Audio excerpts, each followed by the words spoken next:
Obrigado, Jesus, por estarmos mais uma vez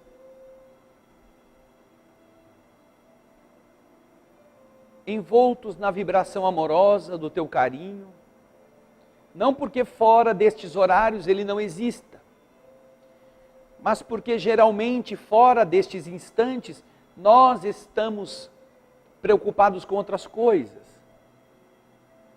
Muitas vezes com a mente tomada pelas dificuldades da sobrevivência, ou envolvidos com os problemas do mundo, ou angustiados por dificuldades pessoais.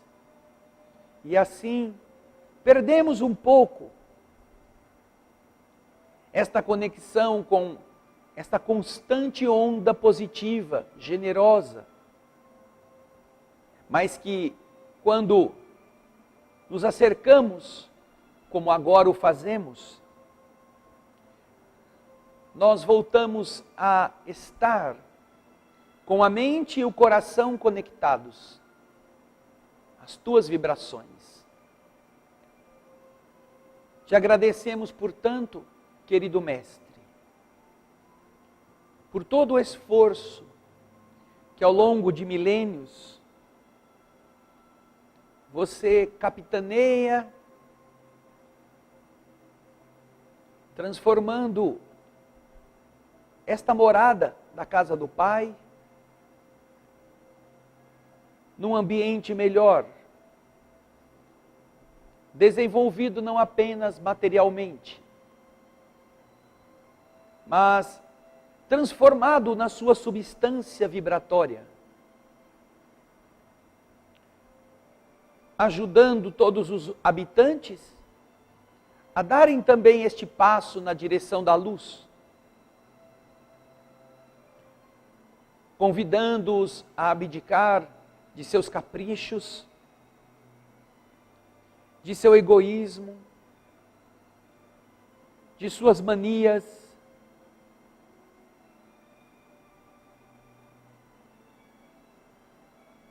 para que possam tomar parte naquilo que de verdade é a harmonia cósmica, onde só existe função para aqueles que já aprenderam as leis básicas, enquanto que para os demais não podem ser admitidos até que as aprendam e as instalem em seu comportamento.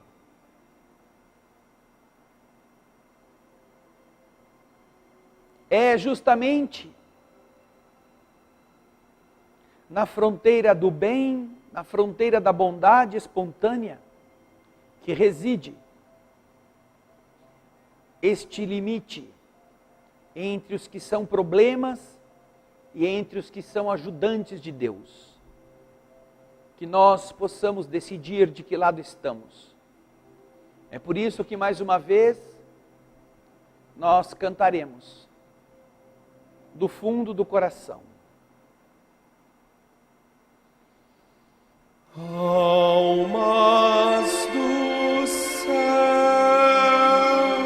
ouvi o doce canto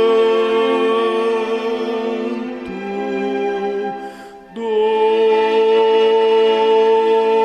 fundo do coração, com calor repleto de perfume e flor, como se fosse um só imenso jardim.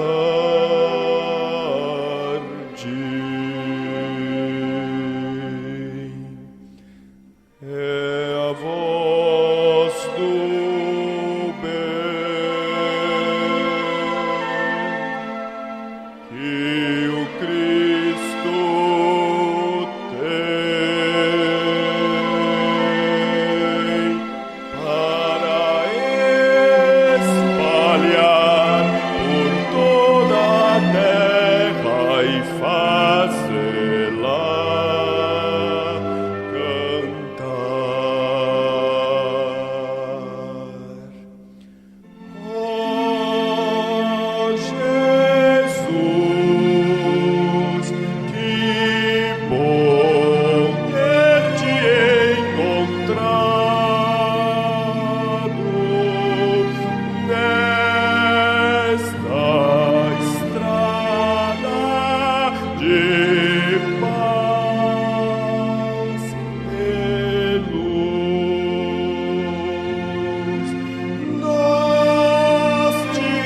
agradecemos e assim queremos te espalhar, te dividir com quem não sabe sorrir, a quem ficou na solidão. Deixa eu estender a tua mão, a quem precisa te encontrar. Deixe ajudá-lo a te achar, ó meu Senhor, e ensino amor, quero servir.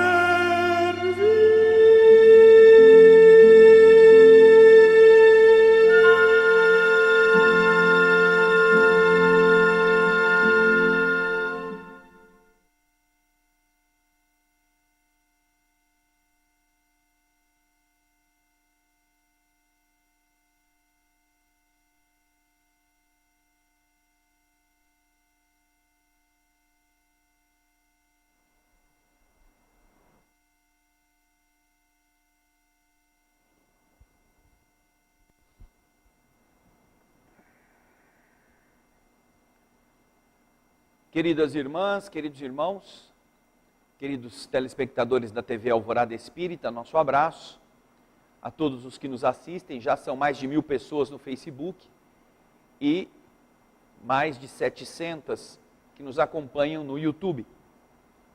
Que vocês possam também sentir as vibrações positivas que o mundo espiritual externa e encaminha a todos os que, vivendo na realidade do mundo físico, não perderam a noção de sua condição como espírito.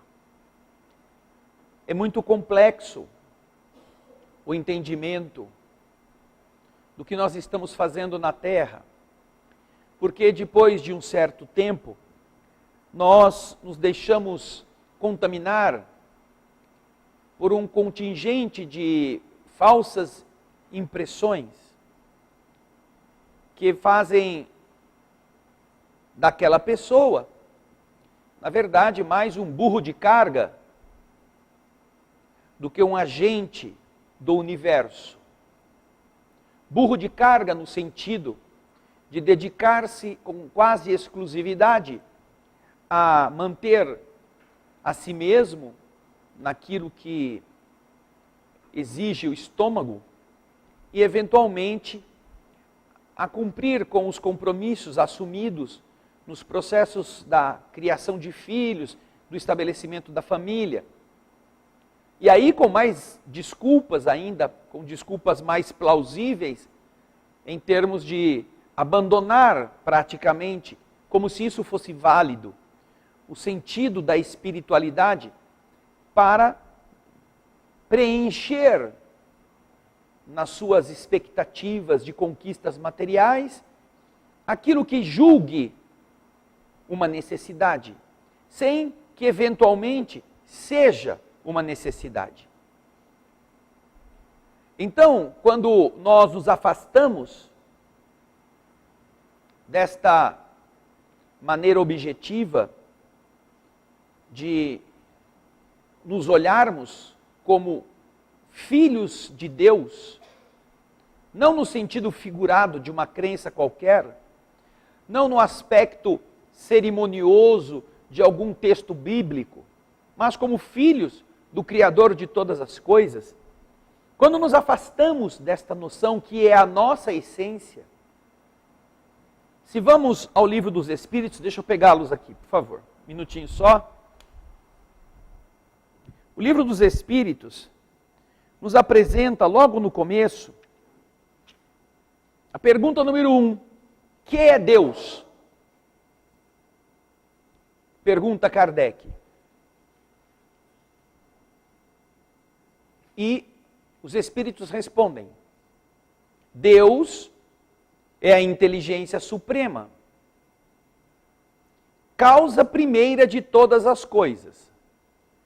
É uma resposta racional, lógica, que tem fundamento naquilo que os homens conhecem ao longo da história bíblica,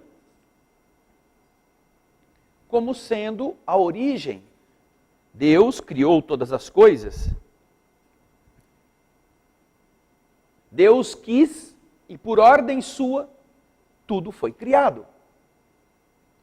Encontramos esta referência na Bíblia, no livro do Gênesis. E então os espíritos aqui vestem aquilo que a Gênese bíblica fala de uma forma mais racional e concisa. Deus é a inteligência suprema. Quer dizer, utilizando daquilo que em nós conhecemos, que é a capacidade de raciocinar, de inteligir. Os espíritos dizem, isso que você chama de inteligência, Deus é em uma dimensão suprema. Algo que não há nada mais do que a dele, se é assim que pudéssemos nos expressar. E continua. Porque é óbvio, se essa é a inteligência soberana, a inteligência suprema, é a máxima inteligência, como consequência, tudo que existe que o homem não tenha feito, que não seja fruto da ação humana, é fruto da criação dessa inteligência. E a resposta dos espíritos completa. Ele é a causa primeira de todas as coisas, inclusive daquilo que nós somos, porque nós não nos fizemos a nós mesmos. Ah não, mas eu fiz o meu filho na barriga da minha mulher. Não, você não fez, você cedeu um pedaço do seu gene, que não foi você que inventou, para combinar-se com o gene da sua companheira, que também não foi ela que inventou, pudessem eles produzir um outro corpo que é feito de matéria que vem do mundo físico que você não inventou. E ali, naquele corpo que você vai chamar de seu filho, está um ser que não foi você que criou. Que pensa diferente de você, que tem hábitos diferentes dos seus.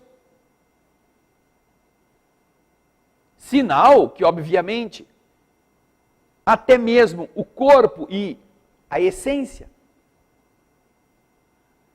são originárias da inteligência suprema do universo. Bem, essa inteligência suprema que é causa de todas as coisas, causa todo o universo.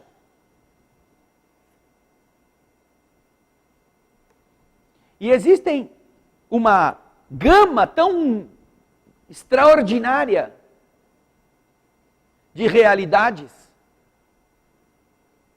que só se nós começássemos a pesquisar essas realidades físicas, que eu quero dizer tangíveis, no mundo em que nós estamos, na nossa dimensão biológica, capazes de, com a nossa inteligência, capturar e compreender de uma certa forma, pelo menos compreender o fenômeno. O fenômeno é aquilo que vem de fora e que nos impressiona. Nós já perceberíamos que a nossa condição humana num planeta como a Terra é medíocre ou abaixo do medíocre. Ainda hoje eu estava assistindo, e vocês podem assistir isso se procurarem, os últimos momentos da sonda Cassini. Uma sonda que foi lançada há muitas décadas atrás para a exploração do planeta Saturno, entre os que ela passou explorando. E o projeto da sonda Cassini envolvia o estudo de algumas das luas que estavam em volta de Saturno, sobretudo a lua Encédalus, ou Encéladus, melhor dizendo. Segundo as análises, uma possível morada para uma vida biológica como a nossa. E ao percorrer todos esses milhões de quilômetros que separam a Terra de onde ela saiu, do seu destino final, ela pulverizou a mente dos cientistas, como se fosse aqueles aviões que espalham veneno ou água ou alguma coisa num campo com informações. E antes de ela terminar a sua jornada, os que a programaram fizeram com que ela orbitasse o planeta Saturno em órbitas elípticas cada vez mais próximas. E, na medida do possível, fazendo com que em cada uma dessas órbitas ela passasse por entre os anéis de Saturno. Imagina os anéis como se fossem estes dedos, com os vãos que os separam, que devem ser bem grandes, de tal forma grandes que você consegue passar uma espaçonave por entre estes vãos. Agora você imagina controlar isso de um ponto minúsculo perdido. No fim do mundo, leva 1h30 mais ou menos para a ordem que sai da Terra chegar à sonda Cassini, andando na velocidade da luz, 300 mil quilômetros por segundo. Um comando de uma estação aqui de rastreio da sonda Cassini leva 1h30 para chegar até a sonda,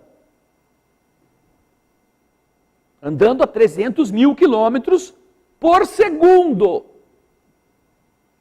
E então, fizeram com que ela fosse orbitando cada vez mais próxima, até que por fim, quando estava a ponto de ela não ter mais combustível, a sua viagem final foi mergulhar no planeta Saturno. Certamente um mundo gasoso que não teria como a sonda sobreviver ao atrito.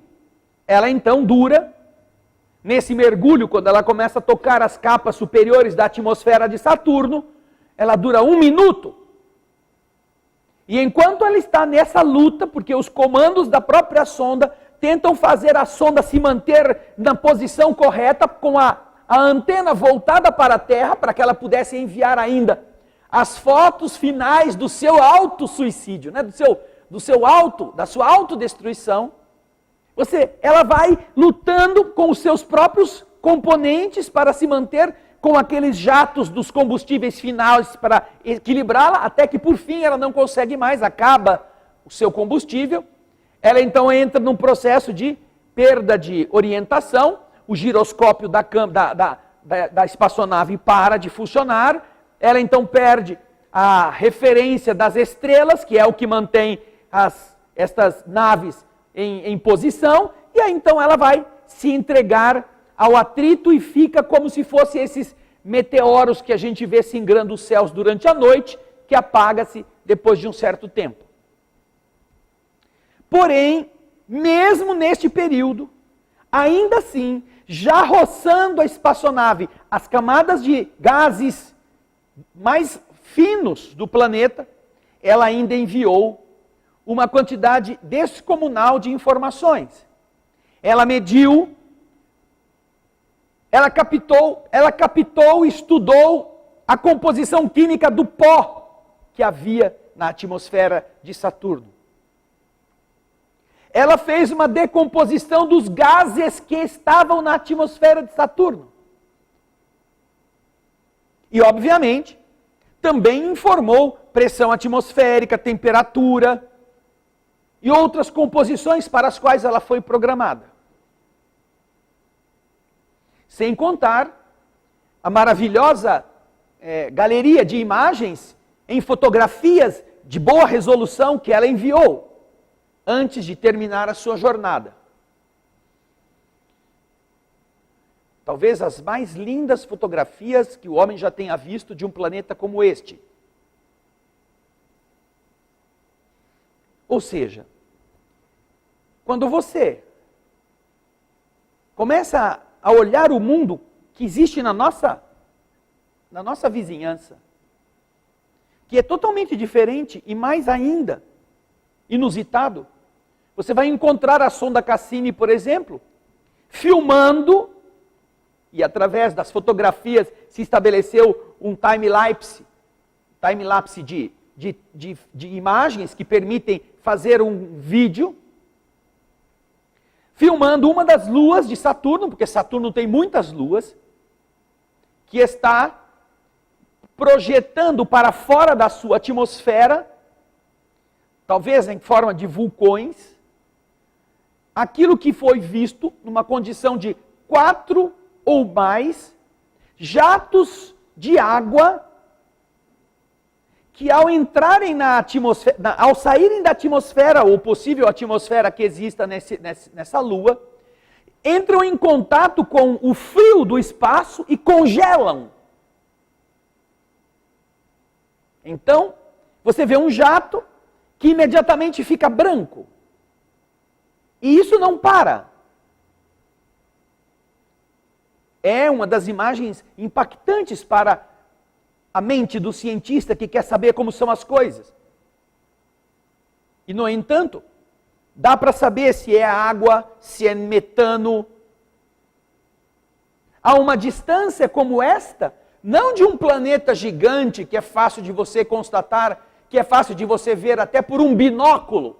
Quem tem um binóculo potente aqui na Terra é capaz de identificar Saturno pelos anéis. Só com o binóculo. Aproveitando uma noite mais escura, aproveitando um momento que não haja nuvem, nem muita poeira na atmosfera, com um binóculo você é capaz de visualizar o planeta. Eu tenho um telescópio, que com o telescópio, além do planeta, dos seus anéis, eu vejo vários dos seus satélites.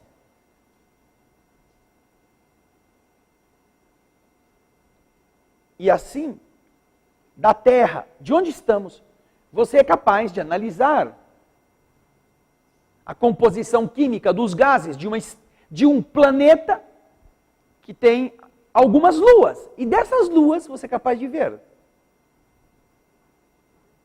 Se vocês encontrarem fotografia da lua de Saturno, se alguém está procurando, pode colocar.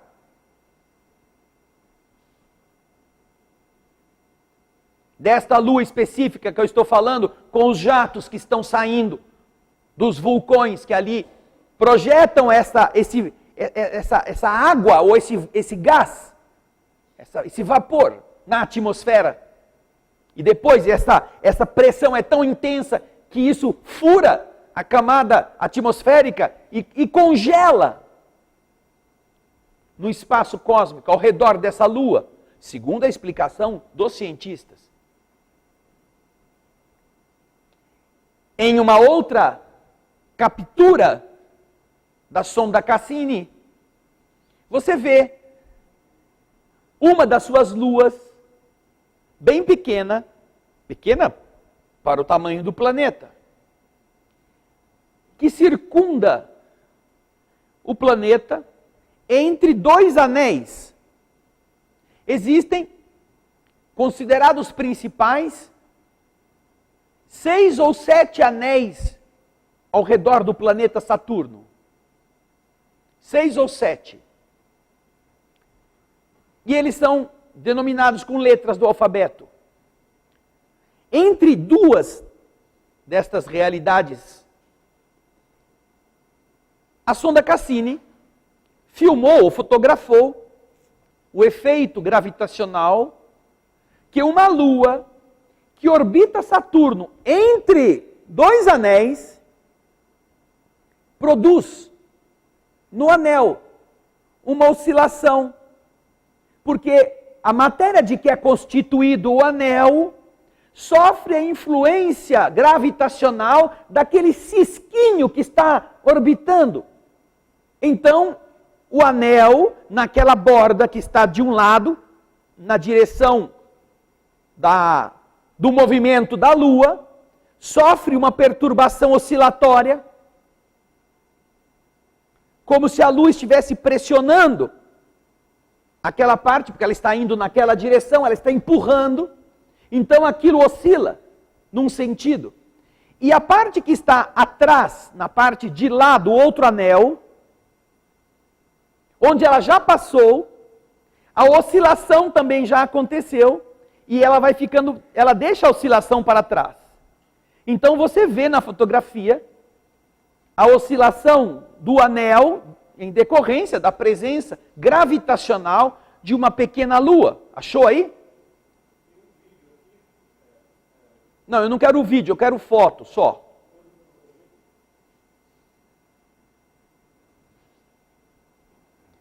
Quando você observa que de uma distância como essa é Encélados, a lua que eles consideram que tem vida, e que, portanto, também foi objeto da pesquisa da sonda Cassini. Eu quero aquela que tem os vulcões que ficam projetando para o espaço.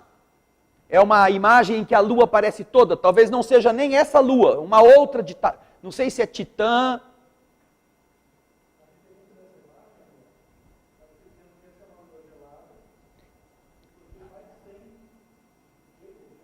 Isso, mas eu quero a imagem, eu não quero a descrição, eu quero a imagem. Sim, mas cadê os geysers? Cadê os geysers? Eu quero a imagem dos geysers sendo projetados, porque é uma coisa inusitada. Nunca ninguém tinha visto isso em todo o sistema solar, nunca ninguém tinha, com o telescópio ou com naves, tinha captado. Nós nunca tínhamos imaginado, quando muita gente vê, um vulcão entrou em erupção, que legal, né? Aqui no nosso mundo. Porém, essa é uma realidade que também acontece em todos os locais onde existam corpos sólidos ou estejam submetidos às leis que nós conhecemos. E que mesmo ali não é um vulcão de magma, por aquilo que eles mostram, é um vulcão de vapor, que está expelindo com uma tal pressão que chega a sair da atmosfera, da Lua.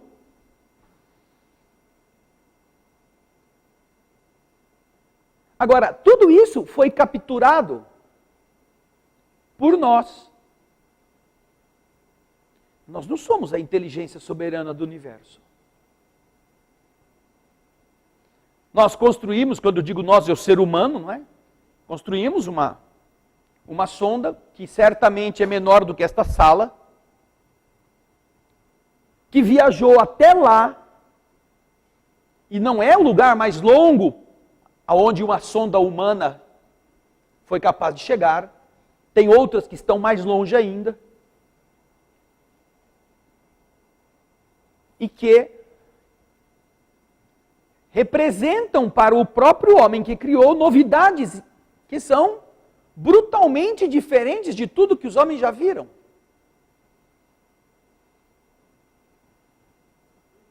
Deus é a causa suprema, a inteligência suprema, causa primeira de todas as coisas. Quem criou aquilo que a sonda foi ver foi a inteligência soberana. Esta força cósmica, que nós não sabemos identificar onde está, quem é, que cara tem, governa tudo, em toda parte. É capaz de organizar todo o nosso pequeno mundo, e ao mesmo tempo, nós estamos falando de uma coisa insignificante. Se vocês imaginarem, todos os planetas que orbitam o Sol, todos. A começar do maior deles, que é Júpiter. Júpiter é 1.200 vezes maior do que a Terra. 1.200 vezes maior do que a Terra. Júpiter.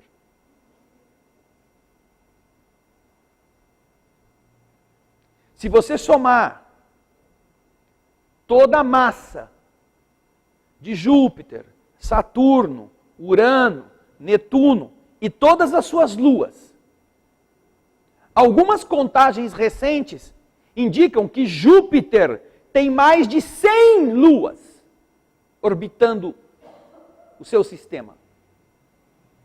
Mais de 100 luas. Aliás, é tão gigantesco que foi justamente os que vão pesquisar os cadernos de Galileu Galilei, nos albores da idade do Renascimento, ou da busca por outras explicações científicas, vão encontrar que ele desenhou nos seus cadernos as observações que ele fez de Júpiter, com as luas de Júpiter. Olhando-as por um telescópio, uma luneta, vamos dizer assim, muito primitiva, perto daquilo que hoje nós temos, ele foi capaz de encontrar um planeta gigantesco para o nosso conhecimento de agora, com várias luas orbitando. E ao fazer as sucessivas observações, Galileu notou que as luas mudavam de posição.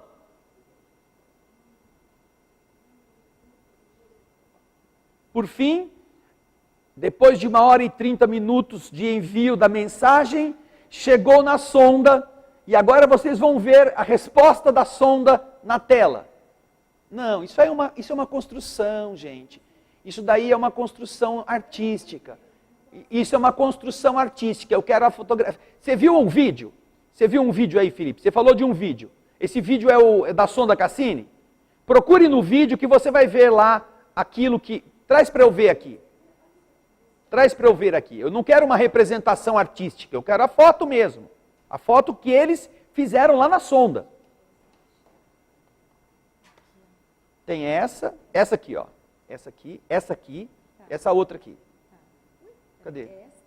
Essa aqui, ó. Essa aqui.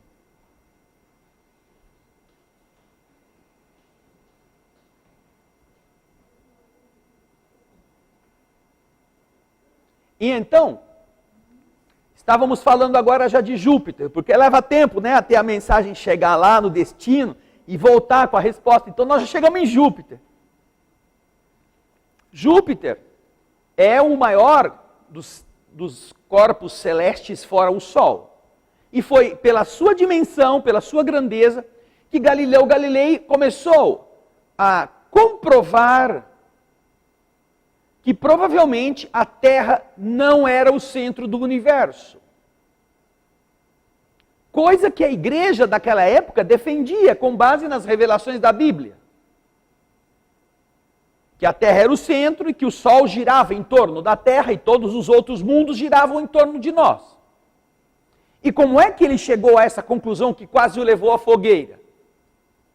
Porque um outro havia sido queimado por causa disto.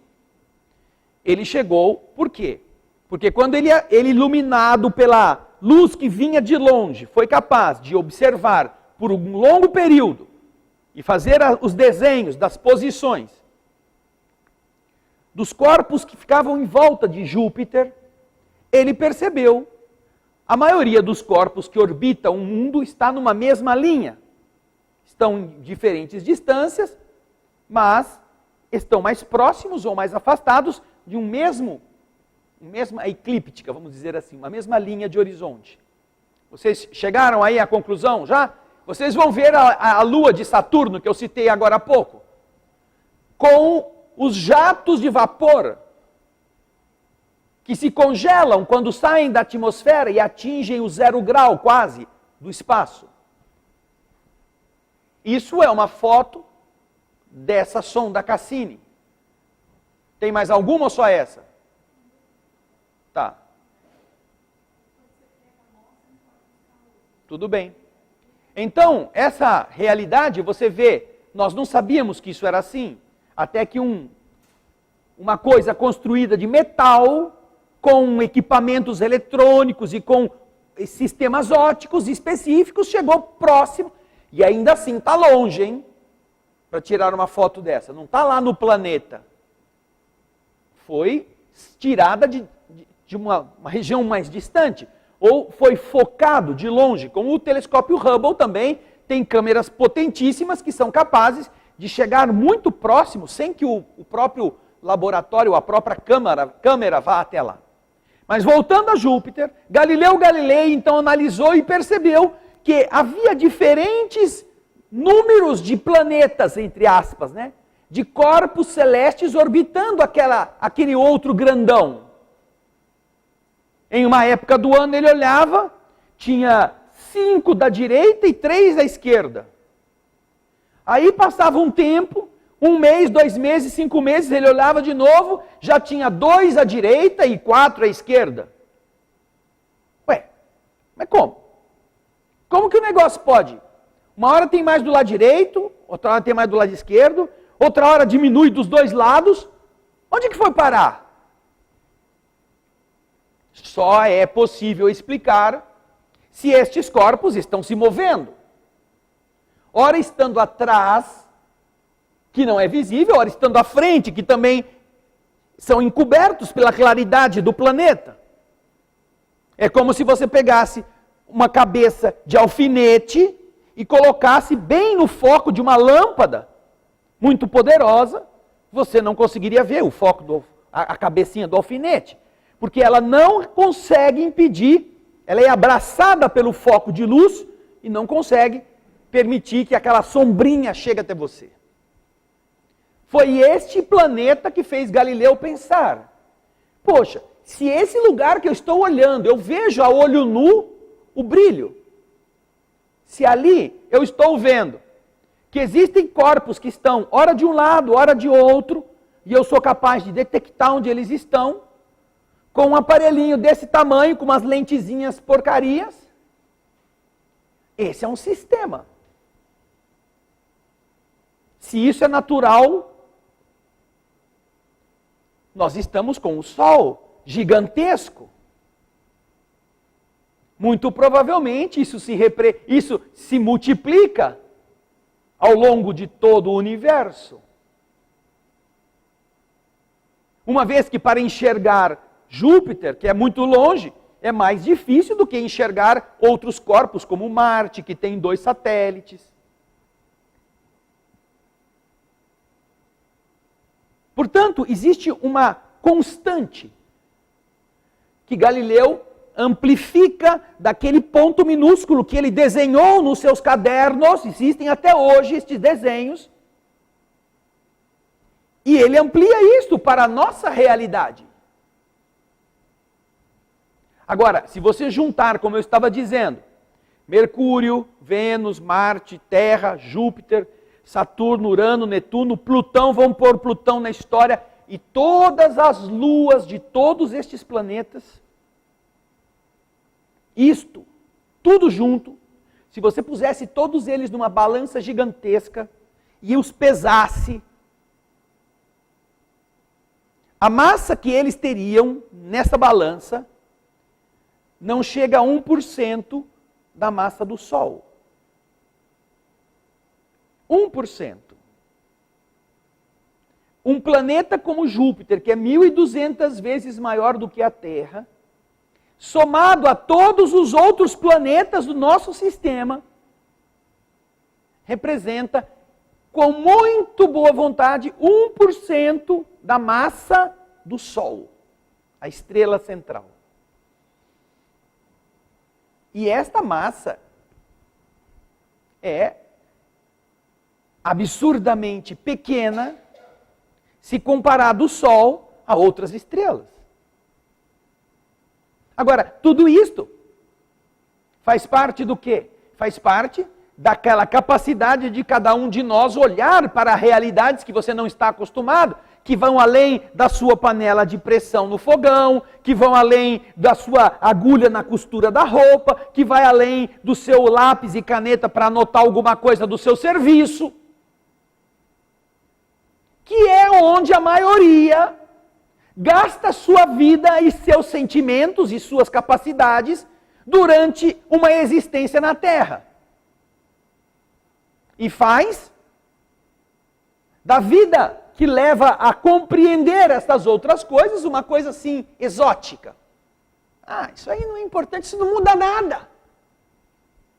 Não muda nada. Não muda nada na cabeça daquelas pessoas que não têm miolo suficientemente ativo para perceberem que elas não são modeladas pelas células do estômago. Que a vida delas não pode ser um constante comer e defecar. Que é onde a maioria está. Boa parte das pessoas da humanidade orbitam da cozinha para o banheiro. E quando muito passam pelo quarto, aonde realizam seus atos sexuais, que também são interessantes. Como é possível compreender a destinação humana? Quando o indivíduo, que é o mais elevado da criação, que são os homens e mulheres que raciocinam, não sabem quem são. Não têm noção do porquê estão vivendo. São incapazes até mesmo de terem curiosidade para ver o que está à sua volta no seu nariz.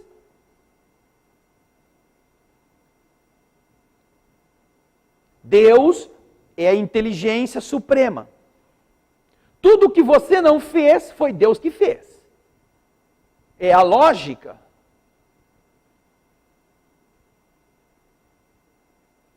Uma vez que você não se fez, você não criou você mesmo, você também foi criado por Deus. Enquanto que a Gênese bíblica fala que Deus pega o barro da terra, faz um boneco, e depois que a escultura está perfeita, o boneco ainda é um boneco de lodo. Só depois disso, que ele está contente com o boneco, aí ele sopra e o boneco se torna homem. Palavra que é decorrente exatamente desta forma de fazer a matéria. A palavra homem é decorrente da palavra humus. Humus é adubo, é lodo. De humus vem homem. Enquanto que a Bíblia conta a criação desta forma, em que o lodo da terra é manipulado pela mão da inteligência suprema, que eles chamam Deus, que eles chamam Yahvé. Isto ainda é apenas uma escultura, mas que depois de ela estar pronta, é o sopro divino que faz com que ela viva. Da mesma forma, o livro dos Espíritos, depois de ter reconhecido que Deus é a inteligência suprema, respondendo à pergunta número 23 do livro dos Espíritos, que Kardec lhes faz, Kardec pergunta: que é o Espírito? Que é o Espírito? Ele perguntou o que era Deus. Que é Deus?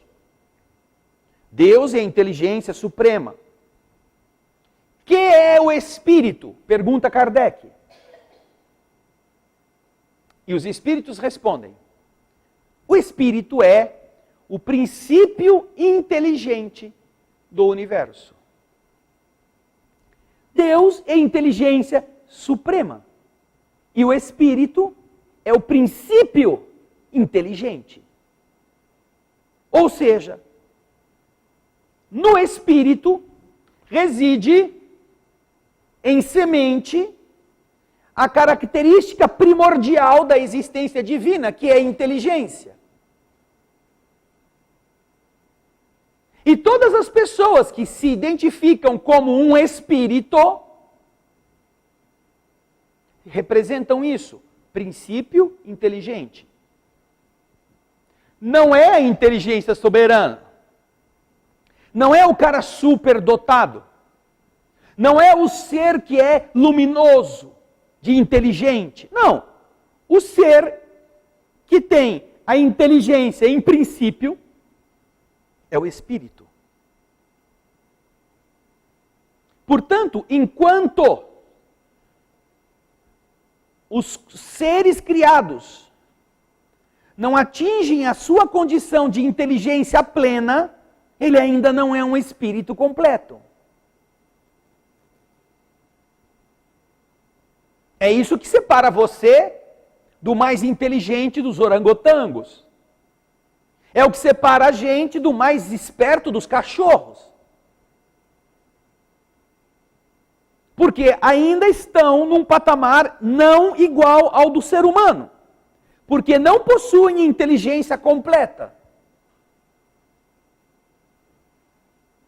E aqui me desculpem os fanáticos, amantes de cachorro, de gato, tartaruga, peixe, canarinho, essas pessoas que vivem se iludindo com este gostar de bicho mais do que gostar de pessoa. Nós não estamos denegrindo os seres animais, nós estamos colocando cada um no seu patamar correspondente. Em termos evolutivos, tomando por base a capacidade que o mundo espiritual nos explica.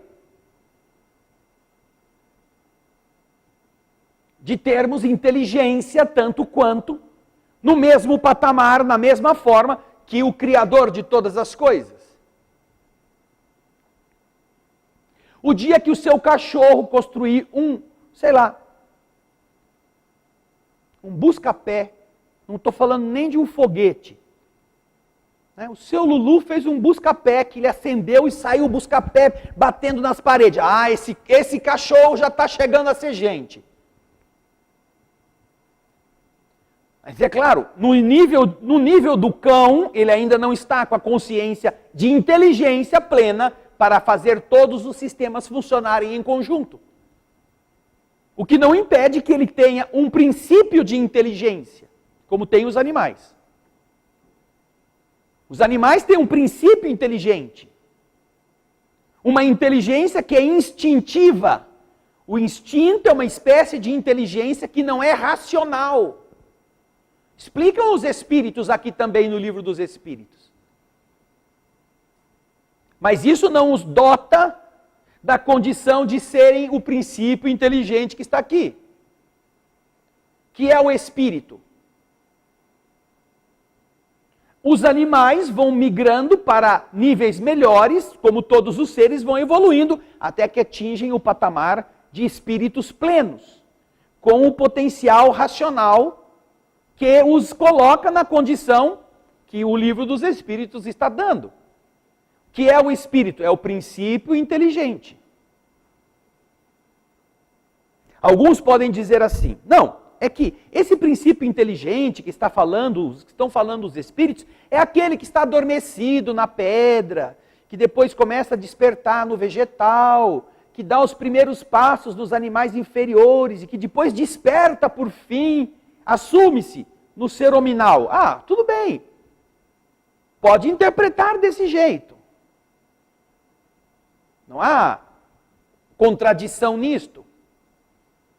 Mas uma vez que nós estamos tratando daqui da nossa identidade, o espírito é um princípio inteligente, como os espíritos nos chamam, que somente como princípios inteligentes são aqueles que são destinados a todos estes ensinamentos.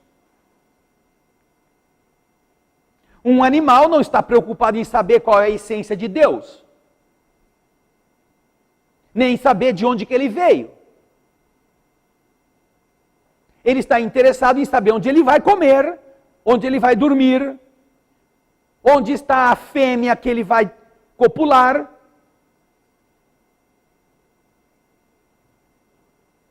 Como, aliás, a maioria dos homens também pensa. Porém, o princípio inteligente que existe no ser humano, já planificado, faz com que ele possa, inclusive, enviar sondas daqui da nossa estrutura precária, para fazer todas essas pesquisas.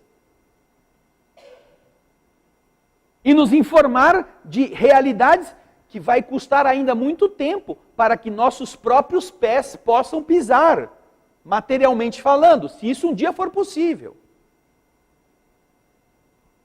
Para a nossa Lua, veja só, a nossa Lua, que está aqui a 350 mil quilômetros da Terra,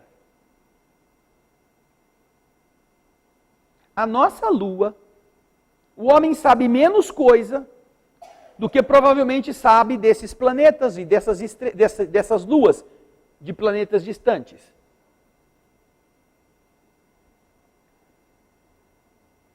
Existem muitos mistérios na nossa Lua que, se já foram descobertos, não foram revelados. É possível que, inclusive, se saiba de muitas coisas que nós mesmos não podemos saber. Mas nós estamos aqui na condição de ignorantes e nós não temos aquelas informações precisas que estas sondas que estão lá em Saturno nos estão dando. Pode ser que isso seja um segredo das estações de rastreio ou dessas agências espaciais específicas, porque isso é material censurado, material de segurança nacional. Agora, se nós somos o princípio inteligente do universo, nós temos a mesma essência da inteligência soberana. E é fácil de você comparar isso, é até mais simples. Imagina que você vai visitar uma prima que acabou de dar à luz. E quando você é levada para ver o bebê, no bercinho escurinho do quarto, ali está um tronco de árvore. Olha o meu bebê, que lindinho, não faz barulho que ele ainda não está acordado. Pô, mas isso é um tronco. É meu bebê, saiu de dentro de mim. Que é isso? Está louca? Como pode ser que de você saiu um pedaço de madeira? Ou que tenha nascido um paralelepípedo? Foi cesárea, não foi? Você vai perguntar isso para ela? Você vai dizer, coitadinha, nessa daí está com mania de querer ser mãe e não consegue, ela turbinou os neurônios dela, está precisando de, uma injeção na testa, alguma coisa assim, camisa de força. Por quê? Porque, é claro, quando você sabe que alguém deu à luz a uma outra pessoa, naturalmente o que você vai esperar é um bebê. Pode ser feio, pode ser cabeludo, pode ser magro, pode ser gordo, mas é um ser que tem 2 pernas, uma cabeça, 2 braços, uma barriguinha. É essa a sua expectativa. Porque foi filho de uma pessoa que, como você, também tem a mesma natureza. Se nós somos criaturas da divindade, não poderíamos ser uma outra coisa que não a inteligência. Se a divindade é a inteligência soberana. Vamos dizer que você fosse a mãe da criança, e você é uma cientista, uma bióloga especializada em não sei o que, faz pesquisas com microscópios eletrônicos, tem PhD não sei o que, você deu à luz. Não é por causa disso que seu filho já sai sabendo tabuada. Ele sai tão ignorante quanto você era quando nasceu. Portanto, o ser inteligentíssimo não dá à luz a um outro ser inteligentíssimo já completo. Porém, dá à luz a um ser que tem a estrutura capaz de aprender tudo aquilo que a mãe já sabe e até mais, com o passar dos anos. Esta condição que nós parece muito óbvia, nós vivemos 24 horas em cada dia divorciados deste raciocínio. Nós não pensamos em nada disso. Nós nos preocupamos com, eu tenho que comprar tal roupa, eu tenho que pôr isso aqui para lavar, eu tenho que comprar isso para comer, porque vai faltar, eu tenho que ver se vai sair o meu salário esse mês. Você está vivenciando uma situação que é a ilusão daquilo que realmente é a sua essência. Mas se eu não fizer isso, o que vai ser de nós? É verdade. O que vai ser de você? Porém, ao mesmo tempo em que você pode viver de acordo com a matéria está exigindo em determinada dimensão, você não é obrigado a esquecer de onde você veio, de quem você é filho e do que você precisa fazer para honrar isto. Até porque você pode ter uma despensa bem abarrotada de todos os melhores gêneros alimentícios. Seu freezer pode estar lotado, seu fogão está fumegando com as melhores comidas. E na hora de morrer, não vai ser isso que vai impedir do seu corpo ir embora. Vai deixar aquilo tudo para alguém comer. Não vai ter nem o prazer de gastar, de encher o bucho com a coisa que você comprou porque tinha água na boca. E olha, tenho certeza, ninguém vai botar aquilo no seu caixão. Você pode deixar lá. Eu quero ser enterrado com todos os meus... Isso daí é do pessoal aqui, do Ministério do Abastecimento aqui, que é, representante, já deixou escrito isso. Eu quero ser enterrado com os meus macarrões, os meus tocinhos, com o meu, como é que chama? Aquele negócio de torresmo, né? Pode pôr tudo no meu caixão, não quero que ninguém coma, eu vou comer. Então. Mas tenha certeza que essa última vontade não vai ser feita. É capaz do povo espalhar no teu velório tudo isso para os visitantes comer, mas não vai pôr no seu caixão mesmo. Ou seja, essas preocupações que tomam a nossa noite, tomam o nosso dia, fazem a gente brigar com as pessoas, fazem a gente ser neurótico, pode fazer a gente gastar a nossa saúde para não ver o filho crescer, mas para ter dinheiro para encher a barriga dele, negando a essência que nós temos da divindade em nós, pela nossa capacidade inteligente, e vivendo como se esta fosse a coisa mais importante do mundo. Não é à toa que nós vamos precisar das aflições. Estamos falando do capítulo mais longo do Evangelho. O que seríamos se não tivéssemos sofrimento nos acordando? O que nós estaríamos pensando? Eu não sei se vocês estão sabendo, provavelmente não estão. A quantidade de terremotos e vulcões em erupção nestes últimos dias.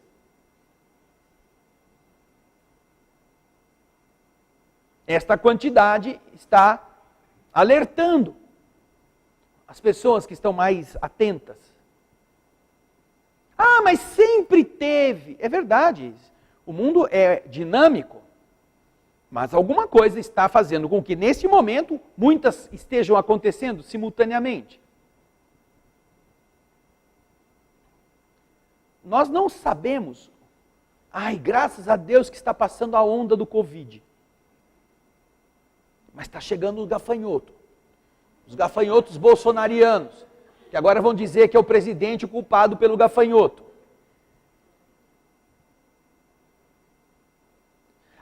Esse fim de semana vai chegar uma frente fria, que pode baixar a temperatura até 3 graus. Eu estou torcendo para que aconteça isso.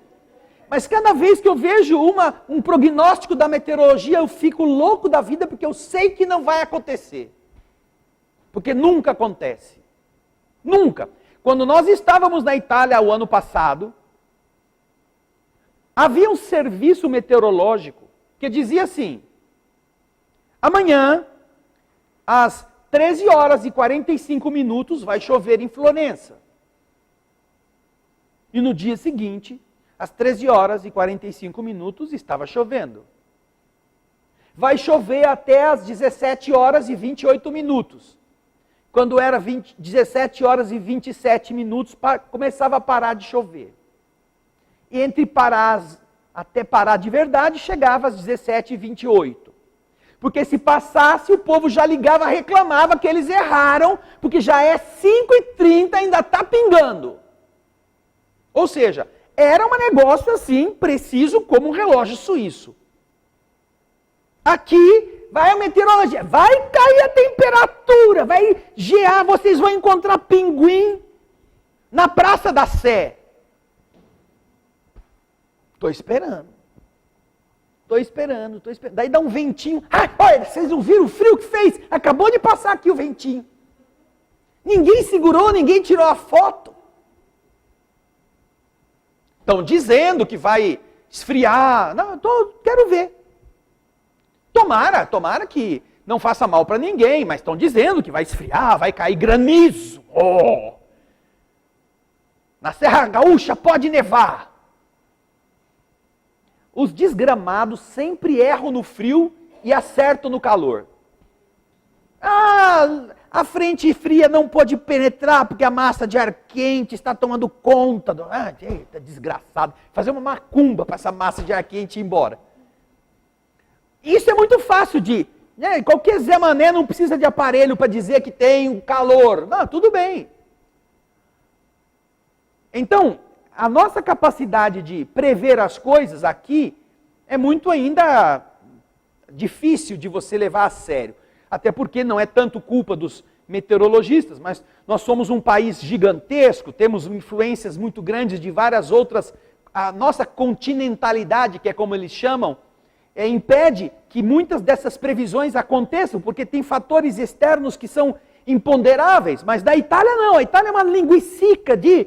uma tripinha que não dá nem para, se demorar muito, se ventar muito depressa, o frio já passa de um lado para o outro. Então, eles sabem precisamente como as coisas funcionam. Estão ali há muito mais tempo, têm aparelhagens muito mais sofisticadas e podem, com os modelos de computador, fazer previsões mais exatas. Agora, todos estes vulcões, todas estas coisas, não foram previstos pela nossa meteorologia. São observados no mundo todo. E então, vamos fazer de conta que, de repente, explode o fim do mundo. Todos os vulcões entram em erupção, os terremotos destroem toda a terra trinca, vai rachando, como está rachando no Peru, como está rachando na África. E aí, você mal vai ter tempo de chegar na sua casa hoje. Porque aqui na Reinaldo Lobstein já rachou também. Já tem uma valeta que seu carro não passa. O castelo escorregou, está lá no começo da Francisco Glicério. E aí? E aí? Você vai torcer para quê? Para ver se você vive. Será que eu vou escapar se eu não vou cair numa valeta? De repente, abre aqui o chão e vai todo mundo para dentro do buraco. E então, acabou. O inteligente, o princípio inteligente perdeu a chance de ter vivido de uma maneira um pouco mais sábia. E ter se preparado para isso. O grande problema das aflições de hoje não é o Covid. É o medo do Covid. Não é se você vai ficar doente e se você vai conseguir com remédio matar a doença, se você vai sobreviver à intubação. Não! É o receio de você morrer. Mas isso vai tornar você imortal? Quando passar o Covid, ai, graças a Deus, agora eu não morro mais. É isso que você vai dizer para você? E foi para isso que você foi criado? Como criatura inteligente, princípio inteligente, filho da inteligência soberana, não é capaz de raciocinar de uma outra maneira, não? Ou somente com base no pavor é que nós vamos tentar nos manter protegidos para que o vírus não nos encontre? Muitos de vocês que estão sentados aqui hoje, se vocês forem fazer qualquer desses testes chineses ridículos que já vêm contaminados, vocês vão dar que vocês já tiveram Covid e nem sabem. Ai, que bom, ufa, que alívio, já tive. passei. Agora posso contaminar todo mundo, que eles vão ver que é bom. E assim são todas as gripes, assim são todos os desafios biológicos que nós desenvolvemos, maneiras de vencer. Então, se você tem uma inteligência que você não usa, o não usar essa inteligência já é causa de aflição. Você já tem medo de dar a mão para uma pessoa, você já tem medo de sentar num lugar, você vive passando álcool gel na mão e se protegendo com todos os tipos de coisas que não vão fazer você sobreviver mais um dia na existência. Ai, mas e as pessoas que morreram? Ué, morreram. Elas morreram, podem ter morrido de Covid, podem ter morrido de outras doenças, porque também as outras doenças continuam matando. Mas elas não tinham que morrer. Se elas não tivessem que morrer, não teriam morrido. Não teriam. Essa é a ordem cósmica. A sonda Cassini não morreu e não foi de Covid. Ou ela pegou Covid lá, quando estava passando perto dos anéis de Saturno. Ai, contaminou, agora vai cair no planeta e vai morrer esmigalhada. Não, ela acabou a sua função, ela projetou-se e ainda enquanto estava morrendo, ela estava mandando informações para a Terra. Ou seja, até a sua morte, reverteu-se em coisas novas e positivas para a inteligência daqueles que a fizeram. Quando nós então perdemos a noção de que nós somos corpos perecíveis, que servem de instrumento a espíritos indestrutíveis, nós raciocinamos pelo corpo e temos medo de todas as coisas e, portanto, sofremos. As aflições do capítulo 5. Sofremos. Ai, eu estou tão feliz, mas eu estou tão feliz, está me dando tudo certo, meu Deus, eu estou tão feliz que eu tenho uma certeza que uma desgraça vai me acontecer. Por quê? Porque você não pode ser tão feliz assim, porque vai ter algum problema. Então você já sofre por antecipação, porque está muito bem, está tudo ótimo, não tem problema nenhum, uma tragédia vai acontecer. Não é que uma tragédia vai acontecer. A nossa existência é como uma montanha russa, sabe aqueles negocinhos de parque, de diversões que você entra num carrinho e começa, no começo é bem facinho, né? Aí tem uma subidinha, que legal, uma subidinha, e o negócio vai... Chega lá em cima, o carrinho não tem mais a correia que vai puxando, aí ele vai, daqui a pouco... Aí pronto, você põe as tripas para fora, vomita no vizinho, xinga a mãe de todo mundo. Eu não sei porque eu vim aqui, que é o desgraçado do meu marido que mandou eu vir. Está querendo ficar viúvo logo. Mas depois você sente aquele frio na barriga, aí passa o susto, e você fala, ai. Aí quando chega no fim, você fala assim, nossa, vou de novo. Vou de novo. Existem uns brinquedos em vários parques, esses parques aquáticos, em que você sobe uma escadaria ou vai de elevador, porque o trem é muito alto. Vai lá em cima. Daí tem um tobogã sozinho, um escorrega assim, que você fica em pé. Você escorrega em pé. Aquela queda livre em pé, que quando você vai, acho que vai morrer mesmo, aí o plano vai ficando vertical, faz aquela curvinha, você vai raspando as costas no escorrega e aí você entra na água como se fosse, sei lá, um torpedo, um míssil. Poxa, você está lá embaixo, ai, deve ser uma delícia, que gostoso. Aí eu vou nesse negócio, aí tu sobe, ou vai de elevador, né? Chega lá em cima, sai o elevador e já é o fim do mundo. Credo. Assim, acho que eu não vai, agora você vai. Já tem um atrás de você, não dá para voltar mais. Vai. Ai, não, eu não vou. Vai sim, viu? Alguém te empurra e você vai. Aí você já segura o maiô, o biquíni, a calcinha, o sutiã, quando você chega lá embaixo está quase pelada. Ai, mas até que foi gostoso, sobrevivi. A sensação da adrenalina faz você ficar, né? Elétrico. Agora que eu já sei como é que é, eu vou de novo. Aí, na segunda vez, você sobe e já ninguém precisa te empurrar. Você já, olha, é uma delícia. Aí você já fala para o seu amigo, ai, vamos lá, que você vai gostar. Você sabe que ele morre de medo. Não, é legal, eu fui, é muito bacana, você vai sentir. Olha, mas eu tenho medo de altura. Não tem importância, você fecha o olho, você não vai sentir nada. Aí você já passou, você quer fazer um outro otário. Ficar desesperado que nem você, né? Mas a pessoa só vai perder o medo depois que ela enfrentar. Que é justamente a experiência, aquilo que você tem na vida física, que faz você enfrentando e você dizer, nossa, não fui capaz de passar por isso e sobreviver. Quando você fica encruado, você parece aquele cara que foi no parque de diversões e não quer andar em nada. Você foi fazer o que lá? Não anda nem de barquinho com remo? Não gosto de água. Não quer.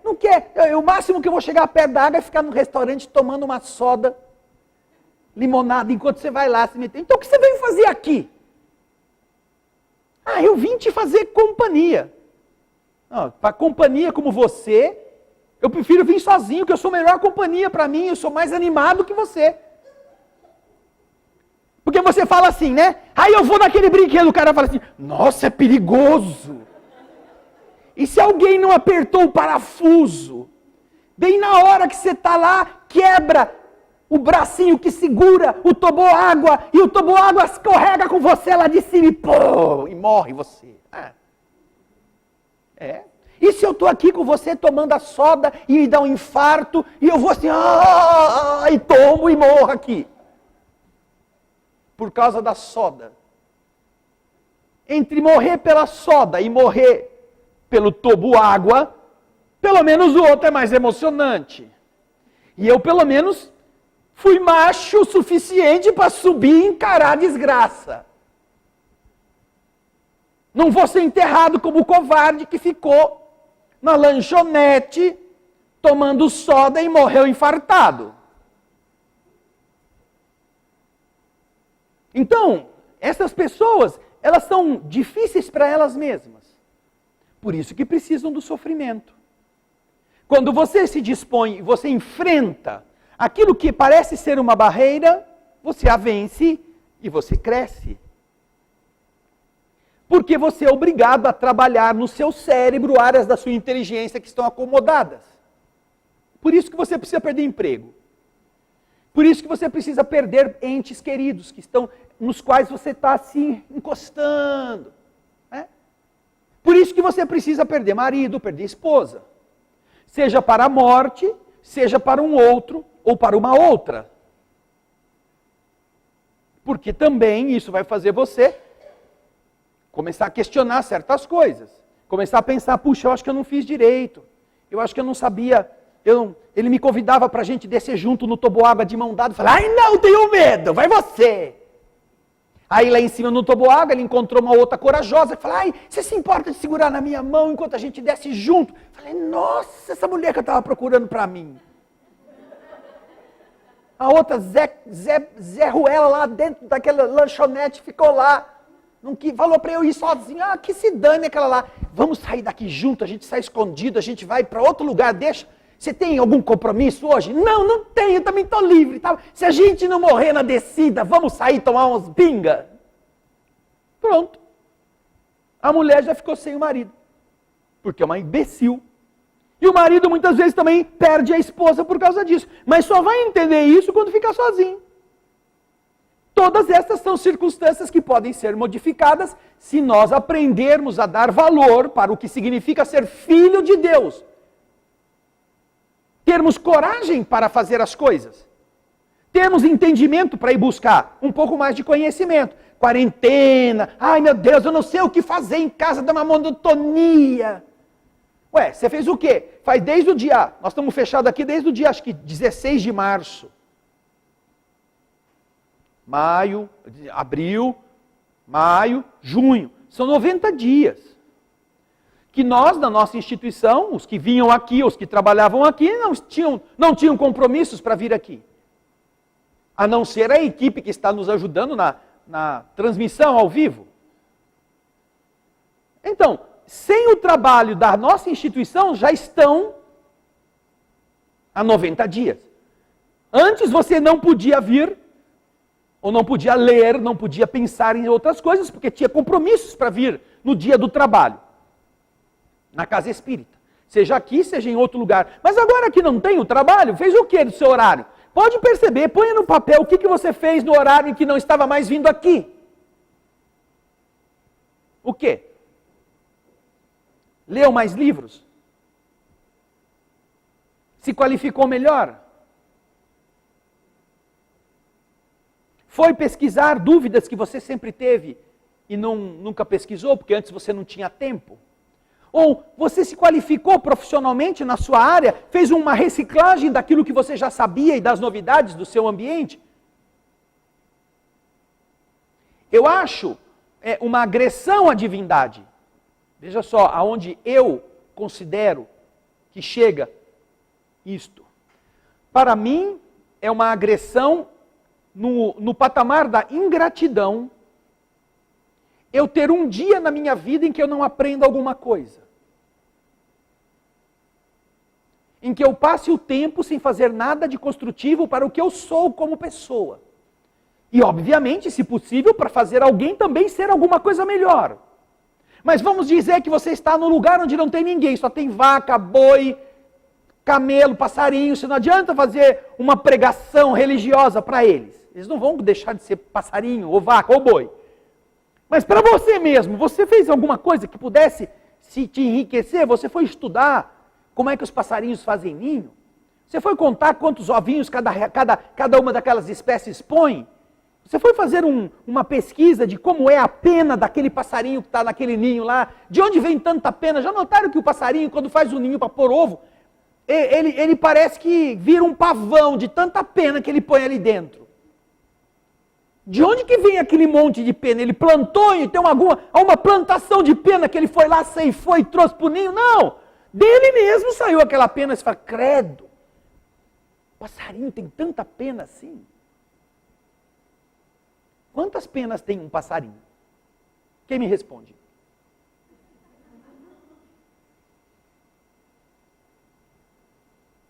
Como que uma pena é estruturada? Por que o passarinho não molha?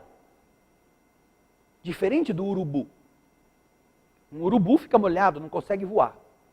Por isso que você vê, depois de uma chuva, a urubuzada toda de asa aberta, assim, tomando sol, para secar. Pode ver, eles ficam assim, com aquela zona preta, assim, aberta. Mas por que os outros não passam por isso? De onde vem essa impermeabilidade? Como é que as penas não se esgarçam? Por que elas ficam todas unidas se elas são feitas de tubículos grudadinhos um no outro? O que mantém elas unidas? Como é possível você viver um dia numa vida e não aprender alguma coisa se você é a inteligência que Deus também é e te deu a chance de você descobrir? Aí você chega na dispensação, tem bastante coisa aqui, não preciso comprar nada. Poxa, que descoberta maravilhosa. Aí você abre a geladeira, não, hoje eu vou comer isso, não vou escolher aquilo, aquele outro está melhor, eu já comi antes de ontem, agora eu vou repetir. Nossa, o que você aprendeu? Ah, eu vou escolher essa roupa no cabide, essa aqui está bonita, eu vou usar essa roupa hoje, porque eu estou feliz. Ah, nossa, você aprendeu o quê? Ah, eu vou passar um aspirador que tem um monte de pó que veio aqui, da ventania que deu. Dos caras falaram que ia chover, não choveu nada, só ventou, encheu de poeira aqui. Ah, ótimo, o que você aprendeu? Você nunca me perguntou como funciona um aspirador? Você não sabe por que o aspirador aspira? Como é que ele faz isso? Que mecanismo ele tem? Você sabe que uma mágica aperta um botão e chupa tudo. E depois? Como é que funciona? Então, essas são coisas que ligam você à sua origem. Ninguém está falando que durante a quarentena você tem que montar uma espaçonave que seja capaz de chegar até Hortolândia e filmar o que está acontecendo lá em cima dos prédios. Não, você não precisa fazer isso. Porém, você pode fazer mais coisas utilizando a sua capacidade de pensar para descobrir coisas que, se você não fizer por bem, vai acabar descobrindo sofrendo. Sofrendo.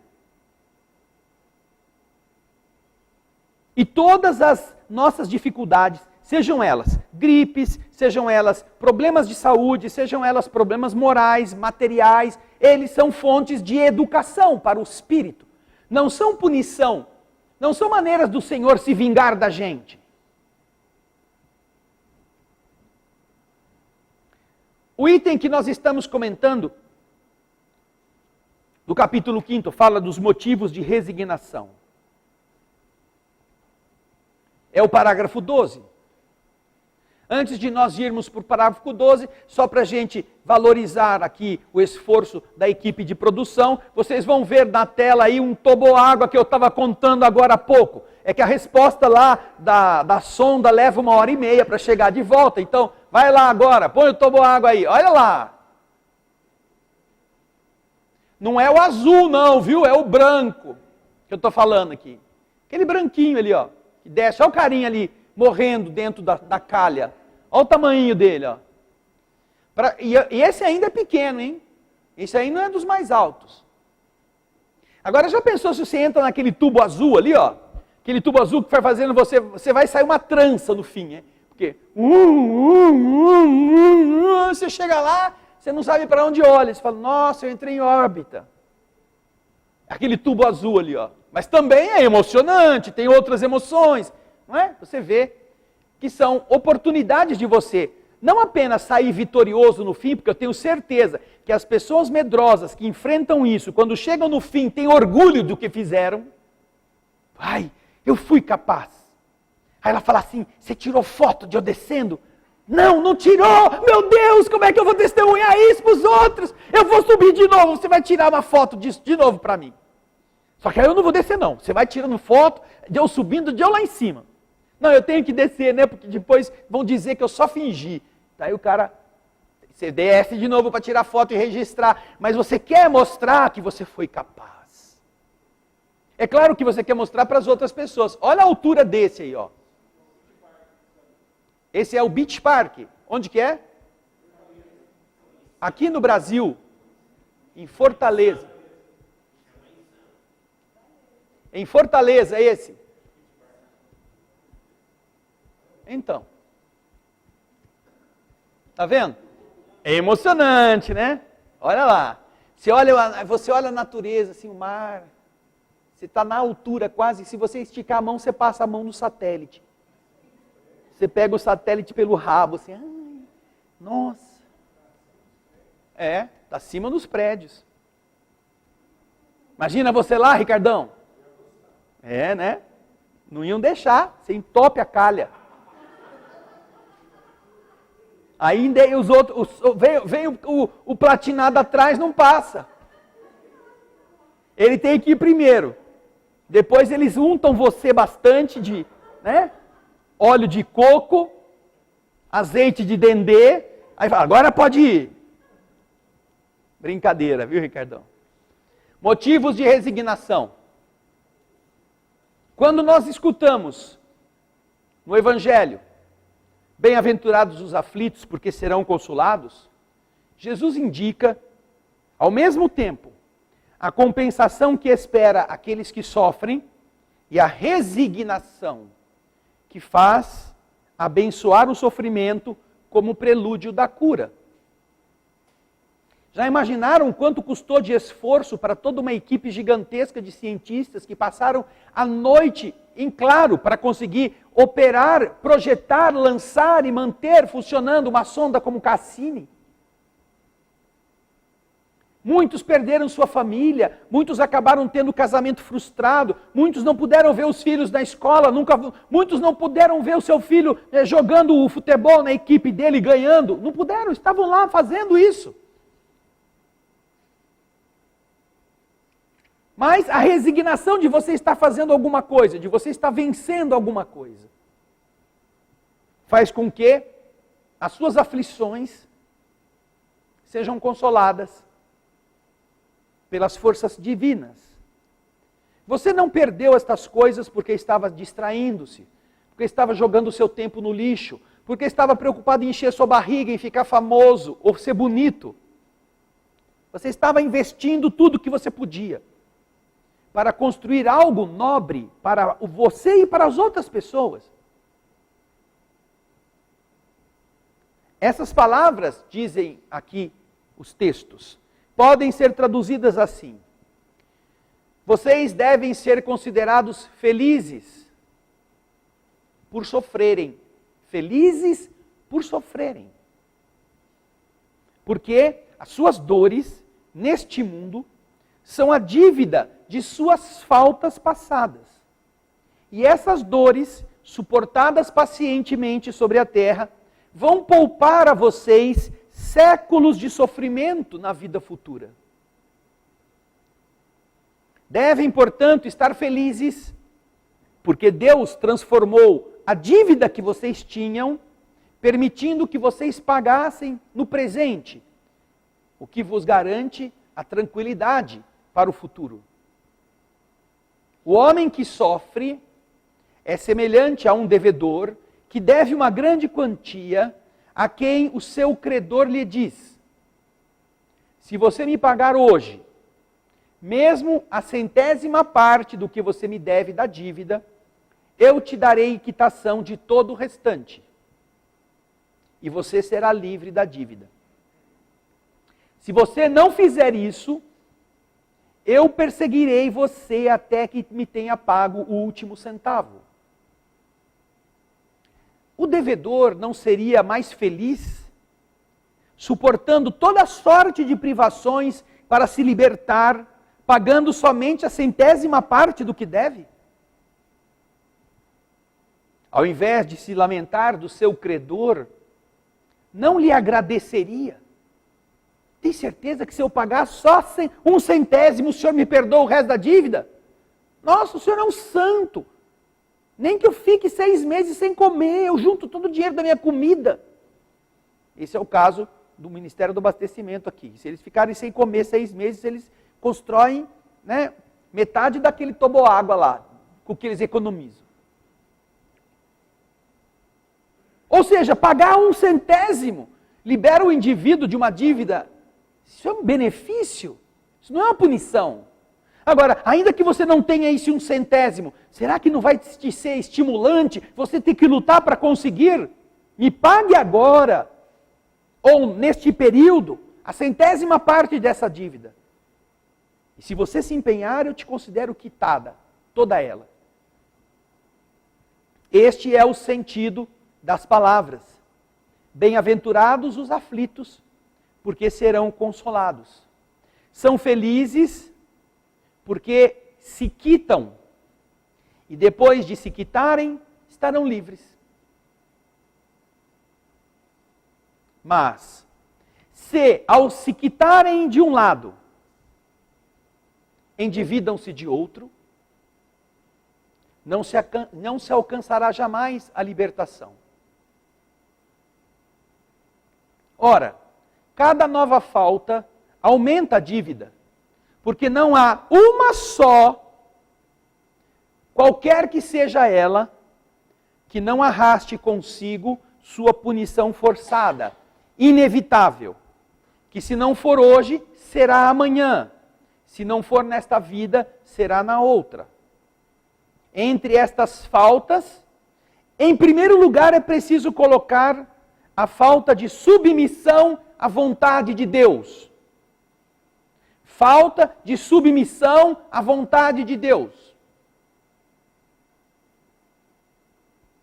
Nós não pensamos no que é isso. Qual é a vontade de Deus? Ai, Deus quis que eu ficasse com esse problema na minha vida. Por quê? O que Ele fez? O que eu fiz contra Ele? Não. Isso está acontecendo com você para que você aprenda algumas coisas. Mas se você se revolta com isto, é a mesma coisa que você manda o seu filho tomar banho, e como o seu filho não gosta de tomar banho, ele finge que toma banho. E quando sai do banheiro, fala para você que tomou banho. Deixa o chuveiro ligado, gasta energia elétrica, gasta água, evapora todo o banheiro com o vapor do chuveiro, espalha um pouco de desodorante em cima assim, dá uma lavada atrás da orelha, passa um perfuminho e diz: ai, que gostoso tomar banho. Mentiroso! Falta de submissão à vontade da mãe ou do pai. que é este filho? É um mentiroso. Ele pensa que o pai e a mãe vão cair na lábia dele. Imagina se Deus vai se deixar ludibriar por nós. Deus é a inteligência soberana do universo, você pensa que se engana. Quantas pessoas não fazem assim, eu vou aproveitar que não tem ninguém vendo, que eu vou fazer a coisa errada agora. Ninguém está vendo. Não tem nenhuma testemunha, não tem nenhuma câmera, não tem nada. Isso. Ninguém viu. Só Deus. Só Deus e você, que são as duas inteligências que mais importam no universo naquele momento. A inteligência soberana e a sua, que é o princípio inteligente. Os dois estão sabendo. Que importa que os outros não estejam? Deus não precisa de testemunha para depor no seu julgamento. Vamos chamar o senhor fulano de tal, vizinho. Se ele sabia que aquele fulano... Quem é o juiz? É Deus. Deus está precisando de prova. Prova verbal, indício. Deus é Deus. Quando você pensa que ninguém sabe, você já sabe, é o problema. Mas vejam só como a gente se pensa um corpo. Olha como isso é automático. Como a gente só pensa que a gente só vê e só é importante que os outros não vejam a gente fazendo a coisa errada. Quer dizer, é o ver que dá a validade ou a invalidade do ato? Ou é o ato em si que não corresponde aos valores corretos do universo? É você, então, que não pode ser flagrado por ninguém? Que vai ser bonzinho? E vai conseguir enganar a Deus? A inteligência soberana? Vejam como nós vivemos, inclusive, a ligação com Deus de uma forma material. Como se Deus estivesse tão complicado, fazendo tantas galáxias, tantos outros mundos, que não está percebendo o que eu vou fazer escondido. Nem Deus está vendo. Deus vê todas as coisas através da consciência dos seus filhos. Não é que ele precise estar presente, testemunhando o que você é. Você é. Você é parte da inteligência soberana. Você é aquela sondinha que os homens estão aqui na terra e estão vendo o que ela está vendo. Ela não precisa disfarçar. O que ela fez, o que ela viu, o que ela filmou, já demonstra que ela está lá. Ela não pensa que longe dela tem alguém fiscalizando o serviço. Ela apenas está fazendo o serviço. Mas imagina se essa sonda fala assim, bom, eu não vou filmar aquilo não, mas eu vou tirar uma foto só para mim. Não, mas quem a fez sabe que ela vai tirar uma foto. A foto que ela tirar, ela vai enviar, é automático. O raciocínio do ludibriar não pertence à divindade, pertence ao atraso do ser que é apenas um princípio inteligente.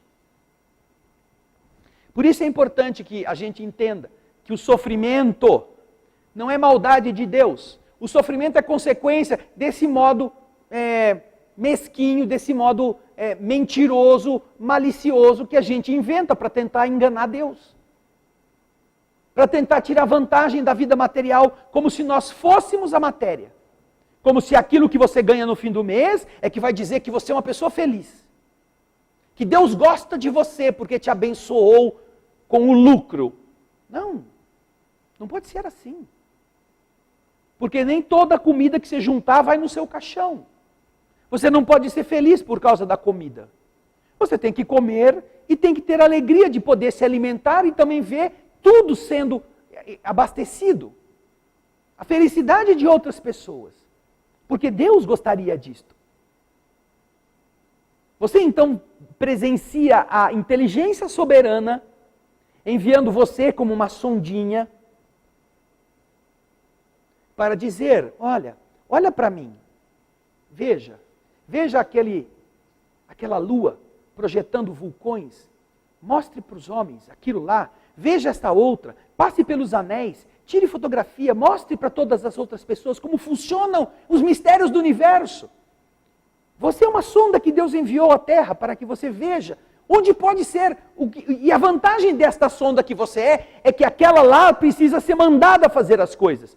Você já vem com um programa, o software que você foi dotado já desenvolveu o seu hardware para que você, ao chegar lá e constatar o problema, possa fazer alguma coisa para solucioná-lo. Em nome de quem te mandou. Você pode estender as suas mãos, pode fazer alguma coisa que ajude as pessoas a diminuir as aflições delas. Mas para isso você tem que saber o que é aflição. Se você não sabe, como que você vai diminuir a aflição de alguém? Portanto, se você entende o mecanismo, você não se revolta. E quando você não se revolta, você está dentro da obra divina como um agente. Como nós dissemos na prece, logo no começo. Existe uma fronteira entre os espíritos que fazem parte dos planos como ajudantes de Deus e os espíritos que no seu estágio evoluído são problemas para Deus ainda. Porque se revoltam, porque querem tirar partido, porque querem aproveitar das facilidades e destruir aquilo que eles não criaram, para tirar prazer disto. É nesse limite que nós estamos hoje. De que lado desta fronteira? Ou para que lado nós queremos migrar? Por isso é que é importante pensar a respeito. Nós esperamos que a inteligência de cada um de vocês seja capaz de relacionar-se com Deus, não como quem come uma hóstia, não como quem recebe um passe ou toma um gole d'água magnetizada. Deus não é isto. Que você entenda a bondade divina, que em Deus é absoluta e que você também é princípio da bondade, para que ela se manifeste no mundo através da sonda divina que foi enviada para iluminar as outras pessoas, que é você. Você é sonda de Deus. Cumpra o seu papel. Não reclame dele. Pense nisso. Muita paz.